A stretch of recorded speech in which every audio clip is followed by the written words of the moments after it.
चलिए भाई, चलिए ठीक है, चलिए बड़ी बड़ी जिम्मेदारी के समाज भी नहीं देगा, वैक्सीन तो सरकार ही देगी ना, चाहे गंगा अरे एक सेकंड, गंगा किनारे जो लाशों का समुंदर बह रहा था ना, वो भी बीजेपी की सरकार। भाई तभी तो मैंने कहा ठीक है जनता, चलिए बहुत हो गई है पीर पर्वत सी निकलनी चाहिए, इस हिमालय से कोई गंगा निकलनी चाहिए। मेरे सीने में सही, तेरे सीने में सही, हो आग कहीं भी आग निकलनी चाहिए। नमस्कार, मैं हूं आपके साथ आलोक, अपना सबसे टीवी 27 न्यूज़ का स्पेशल शो चुनावी चौपाल लेकर हाजिर हूं। और आज हम जिस जगह पर हैं, आज रामपुर सीट को लेकर के अगर बात करें, उत्तर प्रदेश की हॉट सीट रामपुर प्रदेश की, जहां पर नजरें रहती हैं, कौन कौन से प्रत्याशी यहां पर चुनावी मैदान में है, किन किन मुद्दों को लेकर के प्रत्याशी जनता के बीच जा रहे हैं और आम जनता क्या सोच रही है। और आज जिस जगह पर टीवी 27 न्यूज़ की टीम आई है, गांधी समाधि स्थल पर, जहां पर एक दिल्ली में अगर राजघाट पर बात करें महात्मा गांधी की समाधि, और दूसरी समाधि यहां पर रामपुर में भी उसके अवशेष हैं, और यहां पर ध्वजारोहण भी किया जाता है गणतंत्र दिवस पर, स्वतंत्रता दिवस पर और गांधी जयंती के मौके पर। आज खुद हम यहां पर मौजूद हैं और तमाम सारे जिम्मेदार पदाधिकारी आज हमारे साथ खुद मौजूद हैं, जिनसे हम अपने दर्शकों का पहले तारुफ कराएंगे और आज जानेंगे कि रामपुर की जनता के दिल में क्या है और क्या है जनता का मूड, क्या है मुद्दे यहाँ पर, महंगाई, भ्रष्टाचार और इसके अलावा क्या क्या मुद्दे हैं। तो जल्दी से बिना कुछ देर के हुए आए हुए मेहमानों से अपने दर्शकों का तारुफ करा देते हैं जो आज जिम्मेदार है। हमारे साथ बीजेपी से हैं अर्जुन रस्तोगी जी। अर्जुन जी नमस्कार, बहुत बहुत आपका स्वागत करना चाहूंगा। और साथ ही साथ हमारे साथ महासंघ राष्ट्रीय अध्यक्ष फरहत अली खान जी भी हैं, अखिल भारतीय मुस्लिम के। फरहत जी नमस्कार, बहुत बहुत आपका स्वागत करना चाहूंगा। और बीएसपी से शाहब खान जी हैं, जोनल कोऑर्डिनेटर। शाहब खान जी नमस्कार, बहुत बहुत स्वागत है। निर्दलीय प्रत्याशी के तौर पर महमूद प्राचा जी हैं, देश के जाने माने एडवोकेट हैं। हम आपको बता दें कि जिस तरीके से उनकी एक अलग पहचान है समाज में, सामाजिक सरोकारों से जुड़े रहते हैं। प्राचा जी बहुत बहुत स्वागत है आपका। और साथ ही साथ AIMIM से परवेज निजामी जी हमारे साथ हैं। परवेज निजामी जी आपका भी बहुत बहुत स्वागत करना चाहूंगा। तो सबसे पहले यहां पर मैं शो की शुरुआत करूं, मैं सवालों और जवाबों के सिलसिले को आगे बढ़ाऊं, शुरुआत करूं। मैं अपने दर्शकों को एक बार बता दूं कि ये शो इनका नहीं है, ये शो है आम जनता का, जो दिल से जवाब देना चाहती है यहाँ के क्या मुद्दे हैं। तो आज हम इस शो में जानेंगे कि कौन से ऐसे मुद्दे हैं जिनको लेकर के प्रत्याशी जनता के बीच उतर रहे हैं। मैं सबसे पहले आऊंगा बीजेपी की तरफ से जो प्रतिनिधित्व कर रहे हैं अर्जुन रस्तोगी जी। जरा मैं अब मंच पर चढ़ूंगा और अर्जुन जी मैं आपके पास आ रहा हूं। बीजेपी चुनावी रणनीति क्या है, किन मुद्दों को लेकर के जनता के बीच जा रही है? देखिए, भाजपा की तो एक ही रणनीति है जिस पे वो काम कर रही है। केंद्र हमारी 10 साल से काम कर रही है, प्रदेश की सरकार हमारी 7 साल से काम कर रही है। और मुद्दा, हमने जो मुद्दा है उसको मुद्दे को ख़त्म किया है। मुद्दा है विकास का। मुद्दा वो होता है जो कि एक बार उठाया जाता है और सरकार आती है तो उसको ख़त्म किया जाता है और नया मुद्दा खड़ा करा जाता है अगली बार के लिए। वही हमारे घोषणा पत्रों में हमेशा रहा है। केंद्र की योजनाओं में पिछले आप 10 साल में देख सकते हैं कितनी विभिन्न योजनाएं आई, पटल पे आई, लोगों को उसका लाभ मिला। उसी के साथ हम विकास के साथ काम कर रहे हैं। तो भाई देखिए, बीजेपी तो साफ तौर पर कह रही है काम किया है और काम के दम पर ही जनता के बीच जा रहे हैं। मैं जरा सर से बात करना चाहूंगा, लगातार बीजेपी अपने काम गिना रही है, काम को लेकर के जनता के बीच जा रही है, आप कहां पर हैं इस बीच? देखें, बिल्कुल सही कि भाजपा जो अपने कामों को लेकर के जा रही है, और हमारा मेन मुद्दा, बीजेपी का जो मेन मुद्दा है, क्योंकि भाजपा समर्थित हूँ, समर्पित हूँ, कार्यकर्ता हूँ, तो हमारा मेन मुद्दा है कि जो पत्थरबाज है, जो देशद्रोह है, द्रोही है, और जो अन्य लोग जो ऐसा विरोध करते हैं जो देश के संविधान के अंतर्गत नहीं आता, उनको ख़त्म करना है। 2024 के बाद ये सब लोग नज़र नहीं आएंगे। तो 2024 चुनाव अपने आप में कहीं ना कहीं बेहद खास बना रहा है। हमारे साथ बीएसपी की अगर बात करें तो बीएसपी के प्रत्याशी अपनी प्रबल दावेदारी साफ तौर पर पेश कर रहे हैं। लेकिन अगर बात करें कि उनके जोनल कोऑर्डिनेटर हमारे साथ हैं, सर सपा की अगर बात कर रहा हूं तो लगातार सपा में अंदरूनी गुटबाजी सामने आ रही है और इसका फायदा क्या बीएसपी को मिलता नजर आ रहा है? जी अल्हम्दुलिल्लाह, बिल्कुल बहुजन समाज पार्टी को इसका बहुत बड़ा फ़ायदा मिल रहा है। रामपुर का जनता जो है इस टाइम पे बहुजन समाज पार्टी के साथ है। जो भाजपा को लोगों ने देख लिया है, जो यहाँ के पार्लियामेंट, जो हमारे यहाँ के एमपी साहब थे, तो उन्हें मेरे ख्याल से जब से वो एमपी बने तो रामपुर की जनता ने तो देखा नहीं है। ये बता दें भाजपा वाले कि कौन सी गली में किसी दिन आए हो, कौन सी आने के बाद उन्होंने सड़क डाली हो, कौन सा खरंजा डाला हो। लेकिन भाजपा क्योंकि ये जुमलेबाज पार्टी है, इनको तो सिर्फ वादे करना है, चैनल पे दिखना है और इसके अलावा कोई ज़मीन पर इनका काम नहीं है। सिर्फ बात करते हैं विकास की। आप देखिए विकास कहाँ है। ये विकास जो है ये मोहम्मद आज़म खान ने बनवाया था, ये मोहम्मद आज़म खान के बनाए हुए काम है। इन्होंने क्या किया? कुछ काम गिनवा दें अपने रामपुर में। ये चलिए देखिए, जिस विकास को लेकर के अर्जुन जी बात कर रहे थे, अब देखिए बीएसपी के कोऑर्डिनेटर उन्होंने सवाल उठाया, भाई विकास अब कहाँ दिख रहा है? आप तो यहाँ पर लोकल हैं, काम किया है, काम के दम पर जनता के बीच जा रहे हैं, सवाल के बदले सवाल। बिल्कुल सही बात कही है। ये उन्होंने बहुत अच्छा सवाल पूछा, मैं तो कहूँगा, और सवाल का जवाब लेना भी चाहिए। 23 करोड़ रुपए अगर रेलवे स्टेशन पे लगे और उसका सौंदर्यीकरण हुआ तो ये पिछले 1.5 साल में सांसद जी द्वारा ही किया गया है। आज आप जाइए रामपुर का रेलवे स्टेशन देखिए, और रामपुर का ही नहीं, आप देश के हर रेलवे स्टेशन को देख सकते हैं किस स्तर का बन चुका है। शायद मान्यवर को ये भी नहीं पता होगा, किसानों की बात करें तो 148 करोड़ रुपए का लोन, 148 करोड़ रुपए का नलकूप का बिल सरकार माफ़ कर चुकी है। ये पिछले महीने ही हुआ है, और आगे भविष्य में किसी भी किसान को, रामपुर की बात कर रहा हूं मैं, आप ध्यान देखिएगा, रामपुर की बात करिए तो रामपुरी की बात करूंगा, 148 करोड़ हमने माफ़ करे हैं, और यही बिल सालों का बनता था हमारे किसान भाइयों का, उन्हें कभी नहीं देना पड़ेगा। नलकूप मतलब फ्री, अपना सिंचाई करें, वो आगे बढ़े। ठीक है, और आगे बात करते हैं। इन्हें पता होना चाहिए कि रामपुर में ही हमने जो मकानों की संख्या है, और ये मकानों की संख्या जो दी गई है प्रधानमंत्री आवास योजना में, रामपुर में इसमें 18,000 मकान बने हैं। और भाई को हमारे बहुत जान की खुशी भी होगी कि हमारे जो भाई हैं, हमारे मुस्लिम भाई हैं, 14,000 मकान मुस्लिम भाइयों के बने हैं। ये सबसे अच्छी बात है भारतीय जनता पार्टी की, क्योंकि उसने सबका साथ सबका विकास की बात करी। तो बिल्कुल साफ तौर पर मुस्लिम आबादी अगर बात करें तो लगभग 51 से 52% तक है रामपुर की। अगर बात करें तो ये चुनाव में किस तरीके से जो चुनावी समीकरण है उनका मादा रखती है सरकार बनाने में और सरकार गिराने में भी, और इसी के इर्द गिर्द कहीं ना कहीं मुद्दे हैं। हमारे साथ एक बहुत अहम प्रत्याशी हैं महमूद प्राची जी। महमूद जी नमस्कार, एक बार आपका मैं स्वागत करना चाहूँगा। सर बड़ा रिस्पेक्टली आपका, आप किन किन मुद्दों को लेकर के जैसे लग रहा है कि हाँ ये मुद्दे हैं चुनाव में, आपको क्या लगता है सर? देखिए, ये लोकसभा का चुनाव है तो लोकल मुद्दे भी होते हैं इसमें और राष्ट्रीय मुद्दे भी होते हैं।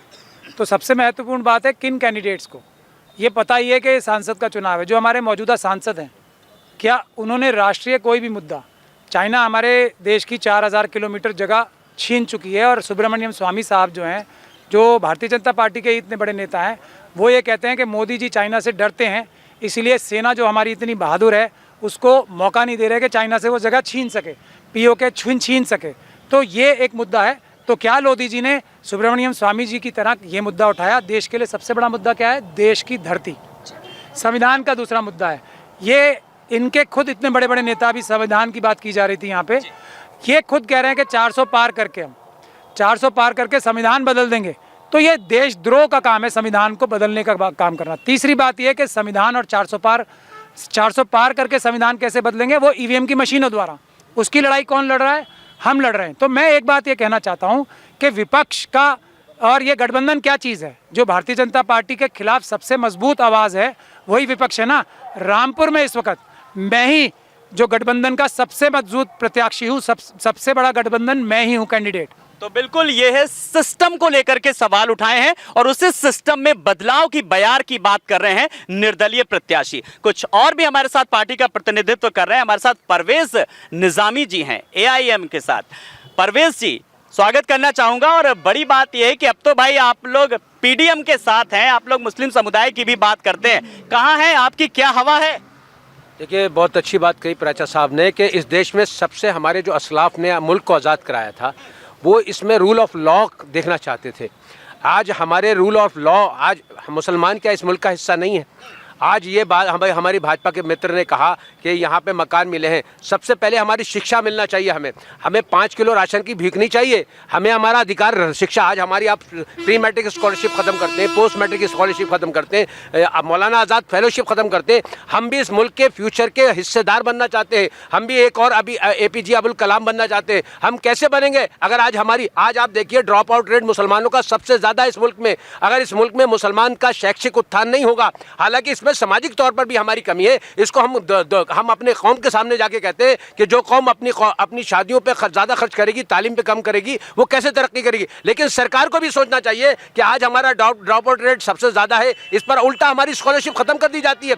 तो ये जो आप बात कर रहे हैं, हमें मकान बात कहा तो तमाम सारे मुद्दे भी आए। मैं बीजेपी की प्रतिनिधित्व कर रहे हैं जो हम उनसे भी बात करेंगे, लेकिन मैंने कार्यक्रम की शुरुआत में ही कहा था ये शो आम जनता का भी है। आम जनता से जुड़े मुद्दे क्या हैं? महंगाई, भ्रष्टाचार, और कहते हैं युवा हसरतें जब परवान चढ़ती हैं तो जिंदगी को देखने का नजरिया बदल जाता है। तो युवाओं को क्या चाहिए? युवाओं को चाहिए एक अदद रोजगार। और युवाओं की जब बात करते हैं तो उनको रोजगार है, उनको कुटीर उद्योग है और self employment and entrepreneurship development. देश के प्रधानमंत्री नरेंद्र मोदी ने साफ तौर पर कहा है कि अब आप रोजगार की बात नहीं करिए, अब आप स्वरोजगार की भी बात करिए, अब आप सर्विस प्रोवाइडर बनिए, अब आप रोजगार के प्रोवाइडर बनिए। तो युवा हमारा जो है वो क्या सोचता है? मैं चाहूंगा कि आप अपना नाम बताएं और आप क्या कर रहे हैं। जी, मेरा नाम मोहम्मद अराफ खान है, मेरा पोस्ट ग्रेजुएशन चल रहा है।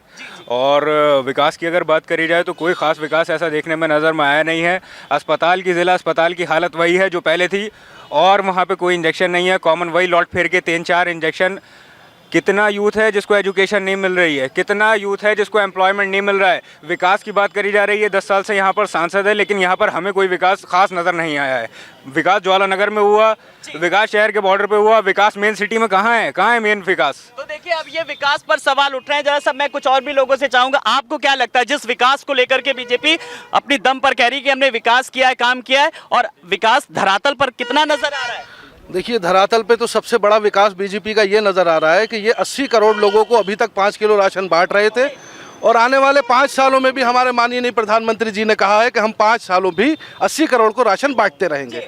तो मैं ये हमारे बीजेपी के जो प्रतिनिधि हैं उनसे पूछना चाहता हूं कि आप आने वाले 5 साल भी क्या युवाओं को इसी तरह से 5 किलो राशन पर पालते रहेंगे जिस तरह की आप पिछले 10 साल से पाल रहे हैं? तो ये एक बीजेपी के लिए सवाल आया है। जी, मैं अभी आपके पास आ रहा हूँ कि राशन को लेकर के क्या आने वाले सालों में भी आप इसी तरीके से राशन बांटते रहेंगे? और जब मैंने विकास की बात की तब नेता कह रहे हैं विकास की गंगा बहा दी, और ये है जनता कह रही है विकास को ही गंगा में बहा दिया।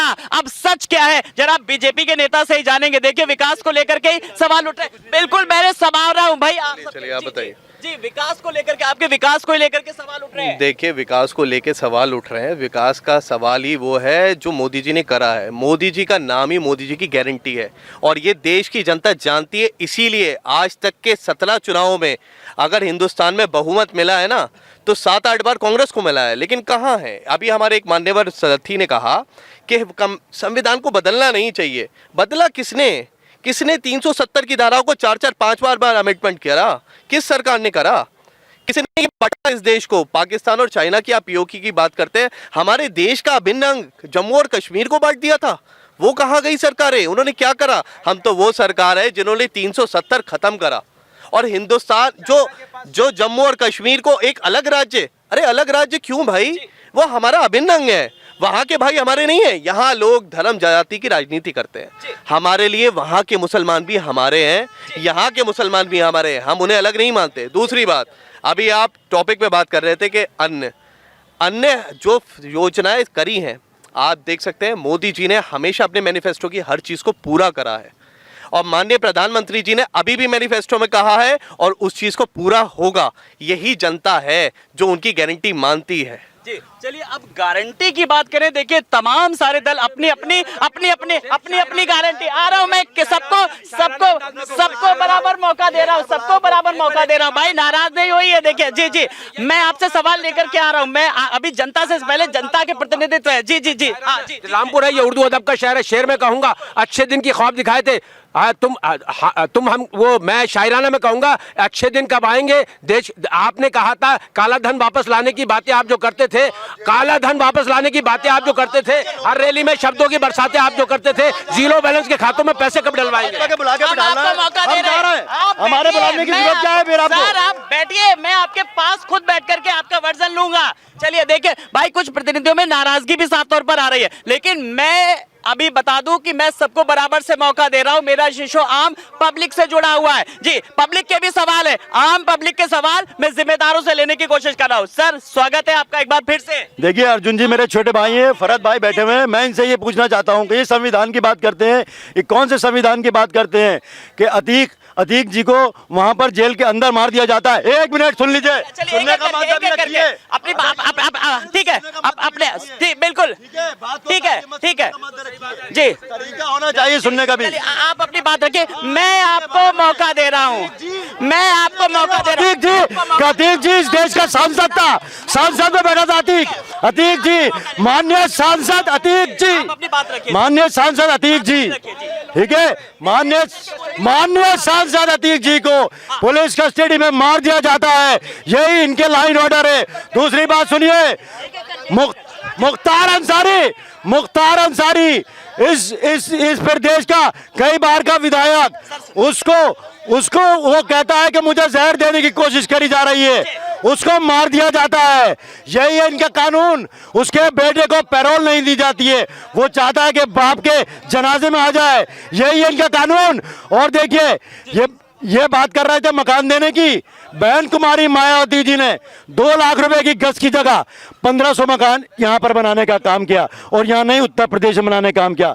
मैं प्राचा साहब की बहुत इज्जत करता हूँ, आपकी देखिए ये पचौरी जी का आपके चैनल के माध्यम से दिखाया गया था, हमने नहीं देख लीजिए आप, ये आपके चैनल के माध्यम से मैंने जिलाधिकारी महोदय द्वारा चुनाव आयोग को भेजा था पचौरी जी के लिए 11 तारीख को, क्योंकि वहाँ की जनता परेशान थी। उन्होंने मुझे बुलाया कि ये पिछली बार भी इन्होंने इलेक्शन इफेक्ट किया है, बहुत परेशान किया है कि लोगों को वोट नहीं देते पचौरी जी। हमने जाने के बाद जब हम प्रशासन से मिले तो उन्होंने इनका ट्रांसफ़र किया है, और हम चाहते हैं प्रशासन से ही मांग करते हैं कि रामपुर में चुनाव निष्पक्ष हो, क्योंकि यहाँ की जनता वोट डालना चाहती है। अपनी बात रखी, मैं अपने शो को बता दूं कि एज बीइंग जर्नलिस्ट मैं बराबर से सबका मौका दे रहा हूं, न पक्ष न विपक्ष, निष्पक्ष रूप से मैं आम जनता के जुड़े सवालों को उठा रहा हूं, और जनता के प्रतिनिधियों से भी मैं सवाल। लोग ये तो पेट भरे लोग हैं, ये लोग तो 2 लाख रुपए लेके वो वकील साहब वकालत करते हैं। यहाँ पर भी जो जिनकी इन्होंने वकालत की है उससे 25,000 रुपए लिए हैं।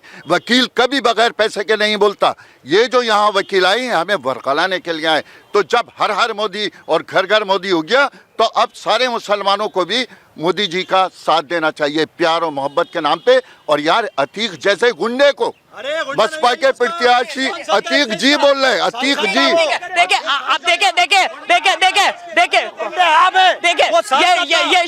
ये शो है, आप अपनी बात रख लीजिए, ठीक है। चलिए देखिए आपने अपनी बात रखी, मैं चाहूंगा सब लोग अपनी अपनी बात रखें यहाँ पर। अगर किसी को कोई आपत्ति है उसके प्रतिनिधि भी मौजूद है, और सबसे बड़ी बात मैंने कहा था कि ये शो जनता का है जी। सबसे पहले सर जिस तरीके से अभी सवाल उठे थे कुछ न्यायिक प्रक्रिया को लेकर के, सर ने भी कहा था मैं बड़ी जिम्मेदारी से, क्योंकि मैं शो की शालीनता और इसकी गंभीरता को बनाए रखना चाहता हूं, मैं इसीलिए आपसे एक वर्जन चाहूंगा। देखिए एक पचौरी जी की बात अभी की जा रही है, वहाँ के लोग मेरे पास आए थे कि हमारे साथ ऐसे हो रहा है, उन्होंने मुझे अपना वकील मुकर्रर किया। फिर मैंने पचौरी जी के खिलाफ एक कंप्लेंट कराई है, उनके खिलाफ और उनके उच्च अधिकारियों के खिलाफ FIR कराने के लिए, और मैंने ये फ्री ऑफ कॉस्ट किया। और जो मुझे एक मिनट ये सर इनको चुप कर लीजिए, आप रखिए नहीं लेकिन नहीं मौका दीजिए, लेकिन इनको बोलिए कि ये RSS से ये सब चीज़ें ना सीखें। एक तो मेरी इन्होंने सर एक करके बोलिए, ठीक है। देखिए एक मिनट रुक जाइए, क्योंकि वो चुप हो जाए तब मैं बोलूंगा। मैं क्योंकि ये पब्लिक ओपिनियन शो है, देखिए जनता की राय है जी। हाँ। एक तो इन्होंने मेरी फीस कम करके बताई, 2 लाख पर अपीयरेंस से ज्यादा फीस लेता हूं मैं, लेकिन सर अब आगे सुनिए, आप अपनी बात रखिए। लेकिन मैं जो मजलूम है उनके केस में फ्री में करता हूँ। टांडा का केस भी मैं फ्री में कर रहा हूँ। पचौड़ी साहब को जेल में फ्री में भिजवाऊंगा। यही संदेश आ जाना चाहिए। जिस फीस को लेकर के सवाल उठा रहे थे, अब उसको देखिए जवाब मिल गया कि उन्होंने कहा गरीब और मजलूमों की आवाज वो फ्री में केस उठाते हैं, इसलिए सवाल उठाना बहुत आसान है। जी जी जी सर, ठीक है। मैं चाहूंगा कि कुछ हमारे साथ मुस्लिम बुजुर्ग भी हैं, वो अपनी बात रखना चाहते हैं। सर, मैं आपका बहुत दिल से इस मैं बहुत शिद्दत के साथ आपको इज्जत करना चाहता हूं और सम्मान करना चाहता हूं। आप अपनी बात रखें जरा इस चुनावी मुद्दों को लेकर के। जी सबसे पहले हम हमारा तांडे जो गए हैं, पराजय जी गए हैं जी, और इन्होंने अपना दर रखा, लोग उनके साथ हैं। आप लोकल हैं, यहाँ पर स्थानीय हैं। आप इतने सालों में इतनी सरकारें आई, कितना परिवर्तन आपको लगा? दिल से इस सवाल का जवाब दीजिएगा। हाँ, पराचा जी पहुँचे। पराचा जी ने मतलब ये कहना कि हमारी मतलब ये समस्याओं का समाधान करा। हाँ, और हाँ जी, चलिए आप अपनी बात कुछ रखना चाहते हैं, क्योंकि हमारा ये शो आम जनता का शो है। बिल्कुल सर, बिल्कुल। आज जो हमारे प्रत्याशी के रूप में जो आज चेहरा मिला है, बहुत सालों बाद वो जनाब महमूद पराचा जी की शक्ल में मिला है। महमूद पराचा वो शख्सियत हैं जो अन्याय के खिलाफ, जुल्म के खिलाफ और यहाँ पे हो रहे भ्रष्टाचार के खिलाफ लड़ाई लड़ने के लिए आए, और वो लड़ाई संसद से अभी तक जो सड़क से लड़ी जा रही थी, वो आने वाले टाइम में सांसद से खड़ी होकर लड़ी जाएगी। वो है अपने जुल्म प्रत्याशी महमूद पराचा जी अपनी बात किस तरीके से प्रबलदारी कह रहे हैं, और लोग उनके काफी समर्थक है। जी अपनी बात रखिए जी। ये सब नए लोग इस चुनावी मैदान में हैं। हाँ। हमारे जिसान भाई साहब एक लंबे समय से इस रामपुर शहर की, पूरे जनपद की तमाम लोगों की सेवाएं करते रहते हैं, आए दिन पे हिचक बिना देखे। इस वजह से लोग आज बहुजन समाज पार्टी के पक्ष में साहब की बदौलत और जिसान खान के साथ में पूरा जिसान खान के साथ भी आम जनता नजर आ रही है। आप बहुत देर से इंतजार करें अपनी बात रखने का, जल्दी से। जी, मोदी जी ने बहुत अच्छी योजनाएं चलाई हैं, उसके लिए बहुत योजनाएं चलाई। मैं सारी योजनाओं को तो नहीं बता जाऊंगा, बहुत समय जाएगा, लेकिन जो सबसे बड़ी योजना है आवास योजना। आवास योजना हमारे देश के सभी गरीब परिवारों को मिला है। गरीब परिवारों ने कभी सोचा भी नहीं होगा कि उनको आवास मिल जाएगा। चलिए, हाँ, जल्दी से। एक युवा भी है और मैं चाहूंगा कि बीजेपी के नेता अभी रुके रहे हमारे प्रोग्राम में, क्योंकि जवाब अभी उनको देना है। जी जल्दी से। महमूद पराचा साहब ने कंप्लेंट की थी जिसान खान साहब ने, उन्होंने लोगों का पक्ष लिया है, उन्होंने हटाया पचौड़ी जी को, उन्होंने पक्ष लिया है। ठीक है, चलिए भाई, चलिए, ठीक है, चलिए, बड़ी जिम्मेदारी के साथ, बहुत जिम्मेदारी के साथ। अर्जुन जी, मैं चाहूंगा आप बेरोजगारी, भ्रष्टाचारी, युवा पे सब पे एक फाइनल कमेंट दे जल्दी से। हाँ, बताइए। क्या कितनी टोटल दावेदारी आपकी जीत को लेकर के, कैसे शांत करेंगे आप युवाओं को, बेरोजगारी को? जी देखिए, ये युवा भी हमारे हैं, युवा जोश भी हमारा है, जनता हमारी है, लोग हमारे हैं। समय बहुत कम है, बहुत कम समय है। भारतीय जनता पार्टी को अपना विकास का मुद्दा उन्होंने पहुंचाया है जी। यहाँ बात करी थी अभी आपने अनाज की। जी। अगर कोरोना काल में अगर वैक्सीन ना मिलती ना, तो बड़े बड़े डेवलप्ड कंट्री बर्बाद हो गए। वो वैक्सीन भारतीय जनता पार्टी ने दी, और उसी समय में सब होने जा रही है। चलिए, ठीक है भाई, सब कुछ, एक मिनट, सब कुछ हम लोग यहाँ पर डिसाइडिंग फैक्टर नहीं हो सकते, डिसाइडिंग फैक्टर नहीं हो सकते। आम आदमी नहीं देगा वैक्सीन, तो सरकार ही देगी ना, चाहे गंगा बीजेपी हो चाहे बसपा की। अरे एक सेकंड, गंगा किनारे जो लाशों का समुंदर बह रहा था ना, वो भी बीजेपी की सरकार। भाई तभी तो मैंने कहा, ठीक है जनता। चलिए, बहुत सारे सवाल, अगर 30 सेकंड में